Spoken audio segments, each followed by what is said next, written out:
ఎంతో ఏడుస్తాం, ఎంతో కన్నీరు విడుస్తాం, ఎంతో ఉపవాసం ఉంటాం.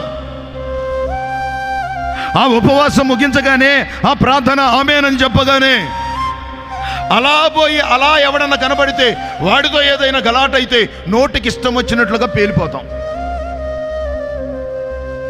అంత భక్తి చేసిన నీవు నీ నోటికి హద్దు అదుపు లేకుండా పచ్చి బూతులు తిడతా ఉంటారు కొంతమంది.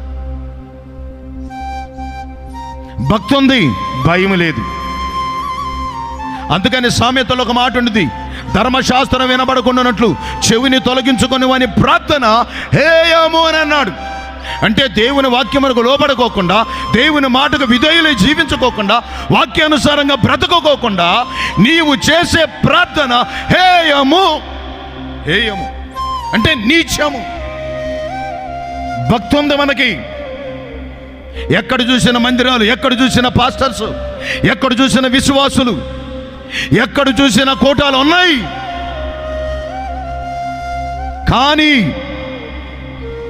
కానీ భక్తి కంటే ఎక్కువగా పాపమే ఏలుబడి చేస్తాం. రే ఈ మాట మనం మాట్లాడకూడదే, ఈ చూపు మనం చూడకూడదే, ఇలా మనం ప్రవర్తించకూడదే, ఇలా మనం నడవకూడదే అనేది ఏమీ లేదు. ఎవరికి నచ్చినట్లుగా, ఎవరికి ఇష్టమైనట్లుగా వారు తిరుగుతూ ఒక పక్క భక్తి చేస్తూ.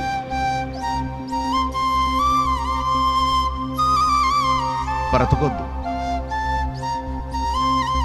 కరువైనా, కాటకమైనా, హింసైనా, లేమైనా, ఏ పరిస్థితుల్లోనైనా నీవు పోషించబడాలంటే, దీవించబడాలంటే, ఆశీర్వదించబడాలంటే, నీవు నీ బిడ్డలు వర్ధిల్లాలంటే, ఇదిగో ఆయన కృప కొరకు కనిపెట్టే వారినంట కరువులో సజీవులుగా నిలబెడతాడంట. యెహోవా యందు భయభక్తులు కలిగిన వారిని సజీవులుగా పోషిస్తాడంట. ఆయన చేయి విడిచే దేవుడు కాదు.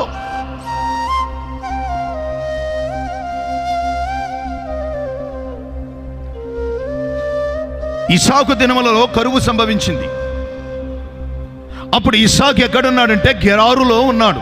ఎక్కడున్నాడు చెప్పండి, చెప్పండి. చెప్పాక నేను చెప్పానుగా అమ్మ, చెప్పండి ఎక్కడున్నాడు.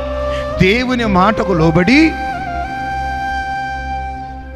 దేవుడు ఉండమన్నాడు కాబట్టి ఎదురు మాట్లాడక గెరారులోనే ఉన్నాడు. అయితే జరిగిందేంటి? గెరారులో ఉన్నప్పుడు దేశమంతా కరువు. దేవుని మాటకు లోబడి ఇస్సాకు అదే ప్రాంతంలో ఉండి